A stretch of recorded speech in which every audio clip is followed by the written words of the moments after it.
സ്ത്രീ ശാക്തീകരണ രംഗത്ത് ലോകത്തിന് മുമ്പിൽ കേരളം വെച്ച മാതൃകയാണ് കുടുംബശ്രീ. ദാരിദ്ര്യം തുടച്ചു നീക്കാനും സംരംഭക രംഗത്ത് സാധാരണക്കാരായ സ്ത്രീകൾക്ക് പ്രശോഭിക്കാനും വേണ്ടി കുടുംബശ്രീ ഉണ്ടാക്കി. കുടുംബശ്രീ യഥാർത്ഥത്തിൽ നടത്തിയ ചുവടുവയ്പ്പുകളൊക്കെ തന്നെ കേരളത്തിൻ്റെ ചരിത്രത്തിൻ്റെ ഭാഗമായി കഴിഞ്ഞു. കുടുംബശ്രീ രൂപീകരണത്തിന് 27ാമത്തെ വാർഷിക ദിവസമാണ് ഇന്ന്. എന്തായാലും ഒരു ബിഗ് സല്യൂട്ട് കുടുംബശ്രീ. സ്ത്രീകളുടെ സാമ്പത്തികവും സാമൂഹികവുമായ ശാക്തീകരണം ലക്ഷ്യമാക്കി 1998 കുടുംബശ്രീ ആരംഭിക്കുന്നത്. മലപ്പുറത്ത് അന്നത്തെ പ്രധാനമന്ത്രി അടൽ ബിഹാരി വാജ്പേയിയാണ് ഉദ്ഘാടനം നിർവഹിച്ചത്. ദാരിദ്ര്യ നിർമ്മാർജ്ജനമായിരുന്നു ആദ്യ വർഷങ്ങളിലെ പ്രധാന ലക്ഷ്യം. ത്രിതല പഞ്ചായത്ത് സംവിധാനത്തിന്റെ മാതൃകയിൽ സമൂഹത്തിന്റെ താഴെത്തട്ടിലുള്ള വനിതകളെ ഒരുമിച്ച് കൂട്ടാനുള്ള പദ്ധതി വൻ വിജയമായി.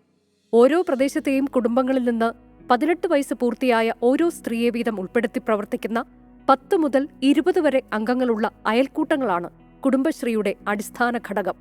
ഇത്തരം 3 ലക്ഷത്തിലധികം അയൽക്കൂട്ടങ്ങളിലായി 46.16 ലക്ഷം കുടുംബങ്ങൾ കുടുംബശ്രീയിൽ അംഗങ്ങളാണ്.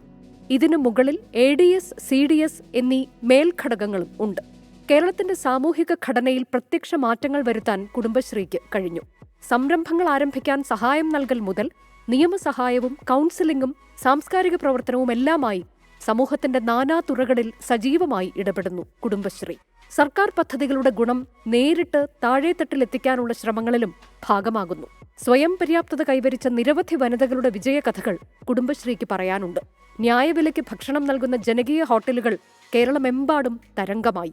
സർക്കാർ പദ്ധതികളിലെ ഔദ്യോഗിക ഏജൻസിയായി കുടുംബശ്രീയെ കഴിഞ്ഞേ മറ്റാരുമുണ്ടായിട്ടുള്ളൂ.